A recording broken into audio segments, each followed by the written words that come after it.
تو عوام کا حق ہے آج، اس وقت نہیں تھا۔ اس وقت ریاست اور حکومت کا کوئی فرق نہیں تھا، لہذا جو حکومت سے اختلاف کرے گویا کہ باغی ہے۔ یہ ہے اصل میں وہ پیچیدہ مسئلہ کہ کیوں کسی مفتی نے فتویٰ دے دیا، اس لیے کہ اس وقت تک ریاست اور حکومت کا فرق واضح نہیں تھا دنیا پر۔ یہ تو ابھی کوئی 100-150 سال کی بات ہے کہ آج ہمارا جو پولیٹیکل سائنس کا ایولیوشن ہوا ہے وہ اسٹیج تک پہنچ گیا ہے کہ اسٹیٹ علیحدہ ہے، حکومت علیحدہ ہے۔ حکومت تو اسٹیٹ کے 3 آرگنز میں سے ایک آرگن ہے، ایڈمنسٹریشن حکومت کی ہے، جوڈیشری ہے اور لیجسلیچر ہے، 3 آرگنز ہیں بڑے بڑے، ان میں سے ایک ہے۔ تو حکومت کو بدلنا تو عوام کا حق ہے، چاہے وہ ووٹ کے ذریعے بدلے، چاہے ایجیٹیشن، اگر پرامن ایجیٹیشن ہے اس سے حکومت کو بدلنے کا حق حاصل ہے دستوری طور پر ہر اعتبار سے۔ اس وقت یہ نہیں تھا، لہذا صورتحال یہ بن گئی کہ حکومت وقت نے باور کرا دیا مسلمانوں کو، ورنہ سوچئے نواسۂ رسول کو قتل کرنا کوئی آسان کام تھا۔ آخر سب کلمہ گو تھے کہ نہیں تھے؟ کلمہ گو تو تھے نا، اور حضور سے عقیدت اور محبت میں کمی، لیکن یہ کہ فتویٰ اگر ایک بہت بڑے مفتی کا، جو کہ حضرت علامہ ڈاکٹر قلب صادق صاحب نے فرمایا، مجھے اس مفتی کا نام بھی معلوم نہیں، کہ ایک مفتی ہی کا فتویٰ تھا وہ، جس کے بنا پر اب ان لوگوں نے حضرت حسین کو قتل کیا، اور یہی وجہ ہے کہ انہوں نے پھر خیموں کو بھی آگ لگا دی۔ وائی حالانکہ دیکھیے اگر دشمنی کا انتقام ہوتا تو حضرت علی بن حسین جو بیمار تھے، جو بعد میں زین العابدین رحمت اللہ علیہ کے نام سے پھر یہ اہل تشیع کے چوتھے امام معصوم ہیں، حضرت علی، حضرت حسن، حضرت حسین، اور پھر حضرت علی بن حسین زین العابدین رحمت اللہ علیہ، کیا ان کو بھی قتل کر دیتے؟ حضرت حسین کی نسل ہی ختم ہو جاتی، لیکن نہیں کیا۔ آگ کیوں لگائی؟ آگ اس لیے لگائی کہ وہ جو ڈاکومنٹری پروف ہے ہماری غداری کا یزید کے خلاف حضرت حسین کو جو ہم نے دعوت دی، وہ جو ڈاکومنٹری پروف خطوط کی شکل میں موجود ہے وہ ختم ہو جائے، ڈسٹرائے ہو جائے۔ اس کے لیے انہوں نے خیموں میں آگ لگائی۔ بہرحال یہ ہے تاریخی پس منظر، یہ اسی سبائی فتنے کا تسلسل ہے جس نے سب سے پہلے حضرت عثمان کی جان لی رضی اللہ تعالیٰ عنہ۔ 5 سال تک مسلمانوں میں خانہ جنگی رکھی، حضرت علی کو پھر شہید کیا، اور اس کے بعد جو ہے 20 سال حضرت امیر معاویہ کے تو سر نہیں اٹھا سکے، لیکن پھر جب ایک چینج اوور ہو رہا تھا تو اس وقت انہوں نے موقع غنیمت سمجھا کہ اب کھڑے ہو جاؤ اور اب دوبارہ ایک فتنہ جو ہے اس کو امت کے اندر پیدا کر دو۔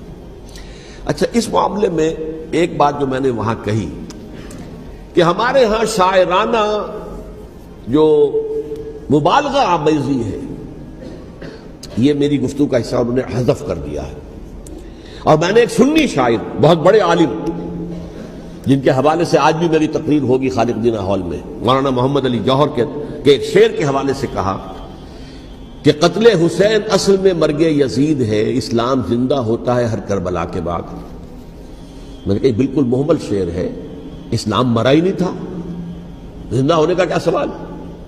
اور اگر کسی درجے میں مزمحل یا زخمی ہوا تھا تو وہ تو رہا، کربلا کے بعد بھی رہا، یزید کی حکومت بھی رہی، بنو امیہ کی حکومت بھی چلی، کوئی تبدیلی تو نہیں آئی۔ یہ کیا کہہ رہے ہیں؟ اسلام زندہ ہوتا ہے کربلا کے بعد؟ میں نے کہا اسلام مرا نہیں تھا۔ جیسے میں نے یہ کہا کہ ملوکیت جو ہے وہ اب شروع نہیں ہوئی، ملوکیت تو 20 برس پہلے شروع ہو چکی تھی حضرت امیر معاویہ کی، لیکن ظاہر بات ہے کہ حضرت حسن نے، حضرت حسین نے اس کو قبول کیا، اور حضرت حسین نے تو پھر 10 سال تک ولی عہدی جو تھی چاہے بیعت نہیں کی، لیکن اس کے خلاف میدان میں آ کر چیلنج تو نہیں کیا۔ اس اعتبار سے یہ معاملہ جو ہے اسلام زندہ ہوتا ہے کربلا کے بعد، یہ بے تکی بات ہے۔ ہاں، حضرت شاہ اسماعیل شہید رحمت اللہ علیہ کی اگر میں تشبیہ کو، تمثیل کو سامنے رکھوں تو اسلام کی عمارت 6 منزلہ ہے، 6ٹھی منزل ٹاپ کی وہ گر گئی، 5 منزلیں انٹیکٹ تھیں، اسلام مرا نہیں تھا۔ عدالت میں شریعت کے مطابق فیصلے ہو رہے تھے، قاضی تھے، مفتی تھے، شریعت نافذ تھی، اسلام کہاں مرا تھا؟ جبکہ خود کہہ رہے ہیں علامہ قلب صادق کے ایک مفتی کے فتوے سے حضرت حسین کو قتل کیا گیا۔ اب وہ مفتی کی رائے، اس کی بدنیتی ہو، جو بھی ہو، وہ جانے، اللہ جانے، لیکن عام مسلمان کیا کرے؟ اس پہلو سے اسلام مرا نہیں تھا۔ ہاں، ایک منزل گر گئی تھی، وہ گری رہی، 1000 برس تک گری رہی، یہاں تک کہ آ کر مغربی امپیریلزم نے اس کے گرایا، ملوکیت کا معاملہ ختم کیا، اور وہ جبرین ملوکیت دوسری آ گئی۔ ورنہ وہی بادشاہی چلی ہے. بلکہ دور بنو امیہ میں وہ بادشاہی پوری طرح اس نے بالوں پر نہیں نکالے تھے. اصل بالوں پر تو اس نے نکالے ہیں دور بنو عباس میں آ کر. اور پھر سلاطین جو ہے ترک، جو ترک خلفاء ہیں، ان کا بھی بادشاہت تھی اور کیا تھا، وہ خلافت تو نہیں تھی. تو یہ تو اسلام میں جو بھی نقص واقع ہو گیا تھا، کبھی واقع ہو گئی تھی، وہ جو کی تو برقرار رہی. اس کو بھی تسلیم کیا. میں اللہ کا شکر ادا کر کے کہتا ہوں کہ دونوں حضرات، دونوں شیعہ دانشور اور بڑی اعلیٰ سطح کے جو شیعہ عالم تھے، انہوں نے اس بات کو تسلیم کیا اور میری اس بات کو چیلنج نہیں کیا.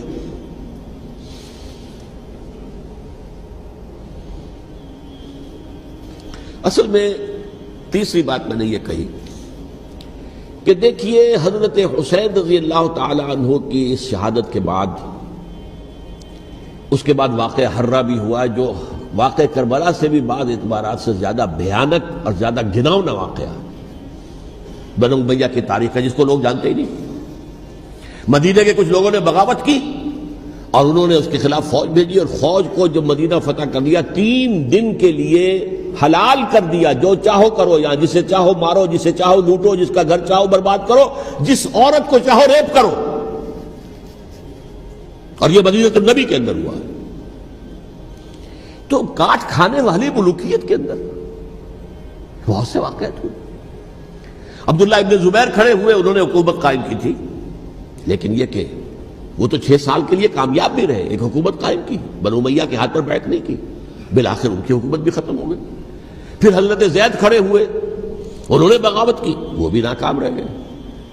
پھر بنو عباس میں کھڑے ہوئے حضرت نفس زکیہ، حضرت حسن رضی اللہ تعالیٰ عنہ کے اولاد میں سے، وہ بھی ناکام ہو گئے، شہید ہو گئے.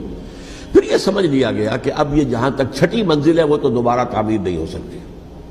یہ تو جس کی لاٹھی اس کی بھینس، جس کے پاس طاقت ہوگی اس کی حکومت ہوگی، جس کا قبیلہ زیادہ قوی ہوگا، جس قبیلے میں زیادہ عصبیت ہوگی، مضبوط ہوگا، متحد ہوگا، طاقتور ہوگا، اسی کی حکومت ہوگی. البتہ اس کے نیچے لوگوں کے اخلاق کی اصلاح کرو. صوفیاء کرام نے وہ کام اپنے ذمے لیا، اور بالکل وہی کام ہے کہ جو ائمہ اہل بیت کرتے رہے. حضرت حسن کی اولاد میں پھر حضرت علی بن حسین رضی اللہ تعالی، حضرت حسین کی اولاد میں پھر امام محمد باقر، امام محمد جعفر صادق، اور اس کے بعد بھی 5 اور. کسی نے بغاوت نہیں کی. جیسے علماء کرام کام کر رہے تھے اور جیسے صوفیاء کرام کام کر رہے تھے، ایسے ہی وہ مسلمانوں کی علمی تربیت، روحانی تربیت اور تزکیہ کر رہے تھے. کسی نے حکومت کو چیلنج نہیں کیا. نوٹ کر لیجیے اس بات کو. حضرت علی نے بھی چیلنج نہیں کیا تھا، حضرت حسن نے چیلنج نہیں کیا، خود صلح کر لی. تو ائمہ اہل بیت جو 12 یہ گنتے ہیں، جن میں سے آخری جو ہے حضرت مہدی کو تو ابھی ظاہر ہونا ہے، ان کے عقیدے کے مطابق وہ روح پوش ہیں، وہ ظاہر ہوں گے. لیکن 11 حضرات کے بارے میں یہ کہ حضرت حسین کے سوا کسی نے بھی چیلنج نہیں کیا وقت کے نظام. اور حضرت حسین نے بھی اس مغالطے پر کیا کہ کوفی ساتھ دیں گے، اور یہ موقع ہے کہ یہ جو 6ٹھی منزل اسلام کی گر گئی ہے، اسے دوبارہ تعمیر کر دیا جائے. انہوں نے خلافت کا دعویٰ نہیں کیا تھا، یہ انہیں عوام کو مغالطے میں مبتلا کیا گیا کہ یہ خلافت کا مدعی ہو کر سامنے آیا. جیسا کہ میں نے آپ سے کہا تھا، امیر معاویہ نے حضرت علی کے عہد خلافت میں کبھی خلافت کا دعویٰ نہیں کیا. مدعی خلافت نہیں تھے. وہ تو یہ کہتے تھے کہ قاتلان حسین جو ہے، قاتلان عثمان کو سزا دو، قصاص دو، بس. اسی طرح حضرت حسین نے بھی. اب دیکھیے اس ضمن میں اس میں کوئی شک نہیں ہے، حضرت حسین رضی اللہ تعالی عنہ کی جو شہادت ہوئی ہے، ان کے ساتھیوں کی، اعزاء و اقارب کی، تاریخ انسانی میں یہ عزم، ہمت، شجاعت، مثابرت، صبر، استقلال، استقامت، اس کی بہت روشن مثال ہے، بہت روشن مثال ہے، بہت روشن مثال ہے. لیکن اس سے تاریخ کی رفتار پر کوئی اثر نہیں پڑا. وہ جو ملوکیت آ گئی تھی وہ اور گہری سے گہری ہوتی چلی گئی. واقعہ کربلا کے بعد تو واقعہ حرہ ہوا، میں نے گنوا دیا. اس سے زیادہ تو میرے خیال میں کہ اور ہمارے لیے لائق شرم جو ہے کوئی واقعہ ہے ہی نہیں اس پہلو سے. لیکن حضرت حسین کا ایک، اب ان کو یہ کہ میں مطلب یہ کہ